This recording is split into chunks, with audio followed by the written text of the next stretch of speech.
Hey everybody, Ryan here. Alright, gonna go over all the games for the 2nd of March 2021. Just to begin with, make sure to hit that subscribe button if you have not already. It helps this channel out, helps me out, and getting close to that 50 subscriber mark. I'd like to hit that sooner rather than later. So if you can help me out by hitting that mark, that'd be great. Alright, let's get started with the games from the 2nd of March 2021. First game was between the Islanders and the Devils. Let's see how this game goes. Low scoring, kind of expected that with the Islanders. 2-1 Islanders win this game. There was no scoring in the first and second period. Minute 10 into the third, Oliver Wahlstrom's fourth from Jean-Gabriel Pageau and Nick Leddy. Then at 7:51, Anders Lee made it 2-1. His 10th of the year from Andy Green and Matthew Barzal. With 14 seconds left in the game, Miles Wood's 7th of the year ends the shutout, brings it within one, but just too little too late. That was assisted by Yegor Sharangovich and Nikita Gusev. New Jersey actually outshot the Islanders 29-20. They beat them in the faceoff dot as well, 55-45. Islanders were 0 for 1 on the power play. New Jersey 0 for 4. Islanders had 8 penalty minutes to 2 for New Jersey. Hits were 16-10 in favor of New Jersey, blocks 16-7 in favor of the Islanders, and giveaways were 23-8, 23 for New Jersey. Yikes. That's pretty awful. Considering you only had 2 goals against, that's pretty dang lucky for that bad of giveaways. Semyon Varlamov, 28 saves, 966 save percentage for the win. And Aaron Dell, 18 saves, 900 for the loss. Not a terrible game for Dell, just allowed that second goal, unfortunately. Alright, on to a New York battle. State of New York, not the city. Buffalo versus the New York Rangers. And the Rangers won this game, 3-2. Continuing Buffalo's pain. But the good news is Buffalo got Jack Eichel back in this game. And he assisted on the goal pretty early on, too. Alright, scoring began 28 seconds in. Pavel Buchnevich scored his 6th from Mika Zibanejad and Adam Fox 28 seconds into the game. Quick start. Less than 30 seconds later, at 55 seconds into the first, Sam Reinhart's 8th from Victor Olofsson and Jack Eichel. Pretty quick start to this game. If you weren't watching the first minute, it was already 1-1. You think it'd be a high-scoring game? No, it wasn't. It was, 3-2 is about the normal for these days, but it wasn't something like that San Jose St. Louis game the other day when it ended up being 7-6. So, not that. Then, just a little bit later, at 2:36 into the first, Alexi Lafreniere gets his 3rd of the year from Pavel Buchnevich. Then at 9:32 of the second, Chris Kreider gets his 10th from Ryan Lindgren and Adam Fox. Making it 3-1 at that point. At 16:21 of the second, Tobias Rieder's 4th of the year from Rasmus Dahlin and Rasmus Ristolainen. Making it 3-2. No scoring in the third, so that's your final. 3-2 Rangers. But at 7:11 of the third, Dylan Cousins gets in his first fight in the NHL. He fought Ryan Lindgren. There's something about this Ryan Lindgren guy. I don't know if it's just because he's a heavy hitter or what, but people go after this guy constantly. He's kind of like the new age Nicholas Kronwall.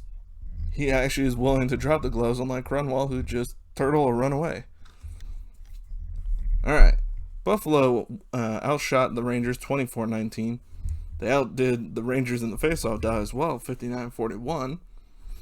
They were 0 for 1 on the power play. Rangers were 0 for 2.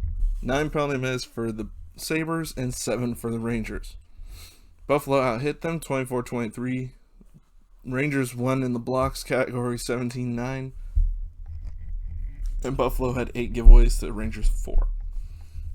Hudden had 16 saves for 842 save percentage. Not very active, and probably why he allowed 3 of the 19 shots he faced. And Shesterkin, 22 saves, 917 save percentage for the win. Not bad numbers. He also wasn't that busy either. This wasn't a heavy shot game, that's for sure.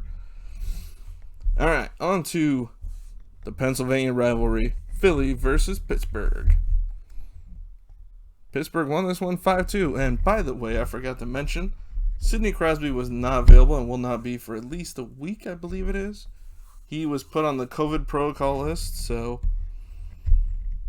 that's kind of a painful loss, but he also hasn't been the driving force of their offense as he has been in years past, so it obviously, first game, it does not look like it's going to affect them that bad if they can keep playing that way. Alright, scoring started 2:32 into the second. No scoring in the first between these teams, amazingly. 2:32 into the second, Joel Farabee's 9th of the year from Sean Couturier. At 3:39 of the second, Kasperi Kapanen gets his 4th unassisted. At 8:41, Kasperi Kapanen's 5th of the year, 2nd of the game, on the power play from Jake Getzel and Brian Rust. At 10:45, Brian Rust's 7th of the year from Chris Letang and Evgeny Malkin. 3-1 going into the third at this point. At the 11-minute mark of the third, Joel Farabee gets his 10th from James Van Riemsdyk and Travis Sanheim, making it 3-2 at that point. Close game, but Pittsburgh gets a couple more. 12:08 into the third, Cody Ceci, yes, that Cody Ceci that couldn't find a goal for the life of him for the last 2 years. I believe he only had 2 last year, so he matched what he had last year. If that. Maybe he only had 1. I have to look at what his stats were last year. I can't remember. Cody Ceci's 2nd of the year from Jared McCann and Mark Friedman. Mark Friedman is the guy last week that Pittsburgh picked up on waivers from Philadelphia. That had to sting a little for Philly. 16:06 into the third, Mike Matheson, scored his 2nd of the year unassisted, making it 5-2. There's your game. Now, Philadelphia actually outshot the Penguins 42-27. That's a good thing, too, because they had been god-awful with the shots, but they have been very good of late with the shots, Philly, so that's an improvement. Face-offs, they killed the Penguins on the face-off dot, 62-38, but that probably has more to do with Crosby, their number 1 center, not being there. But it also could just be they had a bad night on the face-off dot. It happens. Power plays were 0 for 5 for Philly. That's not good enough.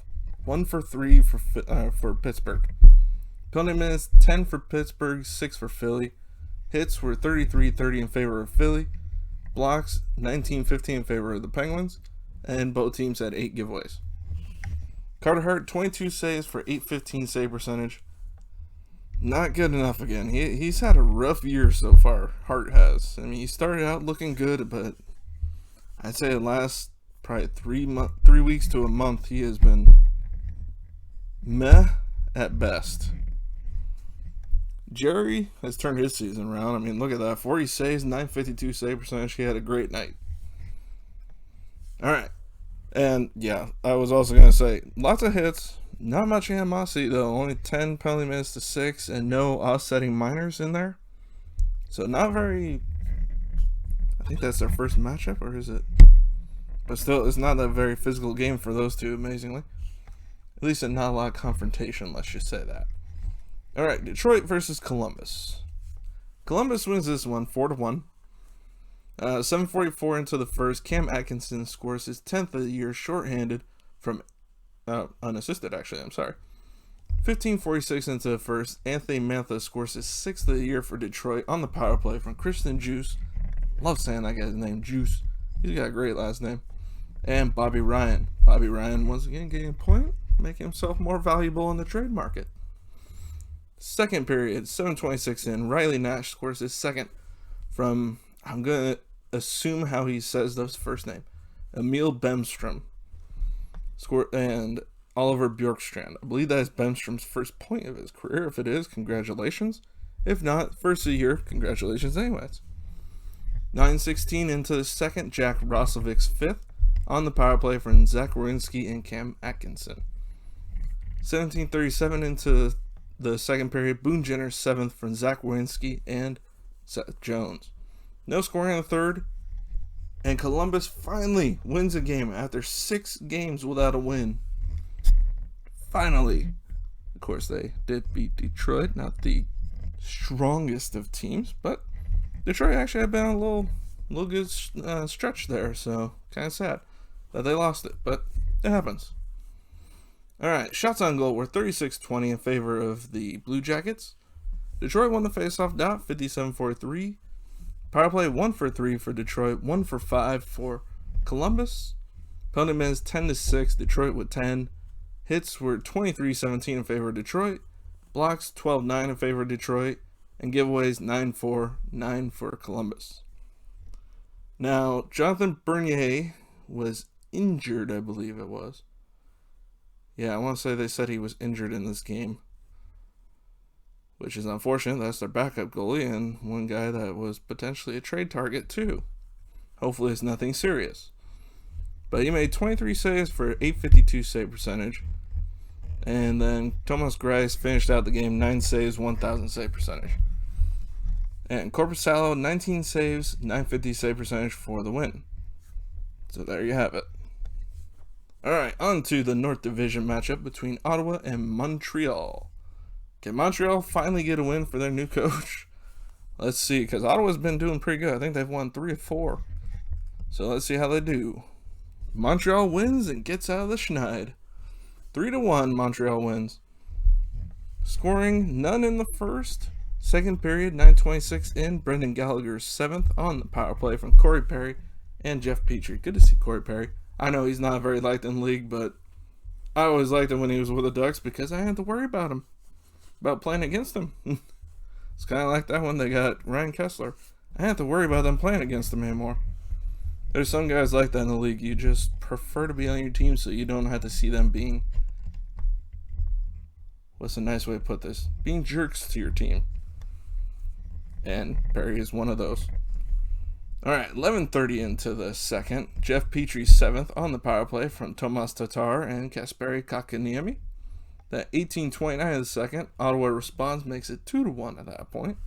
Artem Zub, or Zub, I think that's how they said it. His 2nd of the year from Drake Batherson and Mike Riley. Then at 19:39 of the third, Tyler Toffoli's 13th from Nick Suzuki and Brendan Gallagher. There you go. That's all the scoring. Toffoli got out of the schneid. Finally got another goal. All right. Montreal outshot Ottawa 33-27. Ottawa won the faceoff dot 56-44. And Ottawa was 0 for 3 on the power play. 2 for 3 for Montreal. Montreal was very good on the power play tonight. What? I only wrote one. No, both of them. Oh, Jeff Petrie's goal was a power play goal. I don't think I said that. 6 penalty minutes each. Montreal out-hit Ottawa, which seems like it's rare this year because Ottawa has a pretty heavy hitting team. 37-16. Blocks were 21-9. Ottawa with 21. Giveaways 18-16. Not a great giveaway game for these two teams. Montreal with 18. Ottawa started Dackard. He had 30 saves for 938 save percentage. Good, solid game. And Carey Price 26 saves, 963 save percentage. Solid game for him, and because he's been looking shaky of late, so it's good to see him get that solid game in. All right, on to Carolina versus Nashville. Now, Nashville won their last game. It was their first one in what seemed like a long eternity. But they did win the last one, so let's see if they can get a streak going. Nope. Carolina won 4-2. Scoring started 12:36 into the first. Sebastian Aho's 7th from Martin Necas. Then at 16:13, Vincent Trocheck's 12th on the power play from Dougie Hamilton and Jordan Stahl. Then at 4:48 of the second, Steven Lorentz scores his first career goal. Congratulations to him. From Jordan Martinook and Cedric Paquette. Paquette has 2 points since he joined Carolina in the trade from Ottawa. Then at the 6-minute point of the third, Calle Jarnkrok scores his 5th from Nick Cousins and Matthias Ekholm to make it 3-1.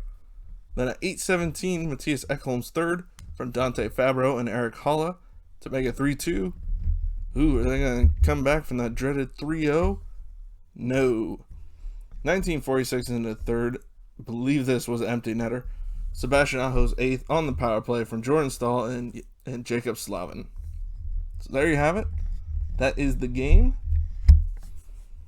Nashville actually outshot Carolina 38-28. And they outdid them in the faceoff dot 52-48. Carolina was 2 for 3 on the power play. And Nashville was 1 for 3. 8 penalty minutes each. Hits were 17-12 in favor of Carolina. Wow, that's rare that Carolina wins the hit battle. That really is very rare. Blocks 12-8 in favor of Nashville. And giveaways were 9-5, Nashville with 9. Now, Saros got injured in this game, unfortunately, for Nashville. He made 8 saves for 800 save percentage before he was hurt. Pekka Rinne came in relief. Had a decent game, actually. 16 saves, 941 save percentage. And James Reimer got the win for Carolina. 36 saves, 947 save percentage. On to another North Division matchup. Vancouver versus Winnipeg. Now, Vancouver actually beat Winnipeg 4-0 last game. And I had said last video, I want to say I said that Winnipeg would come out better in this game. Alright, so as you can tell, Winnipeg definitely won this game. They came out better. So, at 5:19 in the first, Mason Appleton 6th from Adam Lowry and Kyle Connor. Then at 8:34 of the first, Elias Pettersson ties the game, his 10th of the year from Brock Besser. Hey, that's how they ended last game with Pettersson scoring and Besser the only assist. So, hey, continuing a trend there. 19:57 into the first, 3 seconds left in the period. Matthew Perot's 4th, unassisted. Then 5:04 of the second, Kyle Connor's 11th on the power play from Blake Wheeler and Mark Scheifele. 19:55 into the second, 5 seconds left in the period. JT Miller's 6th on the power play from Quinn Hughes and Brock Besser, making it 3-2 heading into the third. At this point, it looks like Vancouver has a chance of getting some points out of this game. Not to be. 9:13 into the third, Paul Stastny's 5th from Blake Wheeler and Mark Scheifele. That's 17:50 of the third, Blake Wheeler's 7th from Mark Scheifele and Kyle Connor, giving 3 points to Wheeler, Connor, and Scheifele. Scheifele had 3 assists, Connor a goal and 2 assists, and Wheeler a goal and 2 assists. Great game for them, right? Alright. Winnipeg outshot them 39-33. Vancouver definitely won the faceoff down 58-42. Vancouver 1 for 2 on the power play. Winnipeg 1 for 3. Penalty minutes 6-4. Vancouver 6. Hits 24-11. Winnipeg in the advantage in that category. Blocks 15-13. Vancouver leading that one. And giveaways were 12 each. Holtby 34 saves, 895 save percentage. Can't get a win for the life of him, it feels like. And Brossois 31 saves, 939 save percentage. Great outing for him. Alright. Can Dallas get out of their rut? Because they have been just not good lately. And Tampa's still at top of their division, so shocker there. Let's see if this Stanley Cup final rematch can end differently than the Tampa win last time. Nope. Tampa wins again. Last score, though. It was only 2-0 this time. 7:29 into the first, Andre Palat's 9th on the power play from Victor Hedman and Steven Stamkos. Then, with 5 seconds left in the third, Yanni Gourde's 6th from Blake Coleman. 5:58 of the third, there was a fight. Braden Point and Andrew Cogliano fought. Not a couple guys you expect to fight, so I'm going to assume it is mostly a hug fest. So we'll see how that one looks. Alright. Dallas outshot Tampa 28-19. Tampa killed them in the faceoff dot, 59% to 41. Tampa had 1 for 5 on the power play. Dallas 0 for 3. Dallas 15 penalty minutes to Tampa's 11. Dallas out-hit them 26-21.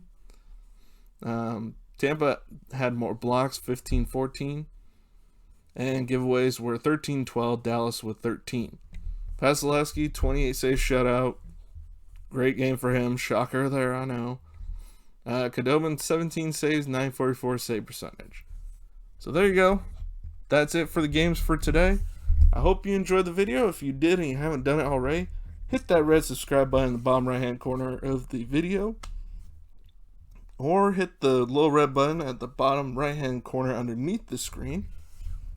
Or, I believe also at this point in the video, you'll also see my symbol at the right side of the screen to click to subscribe.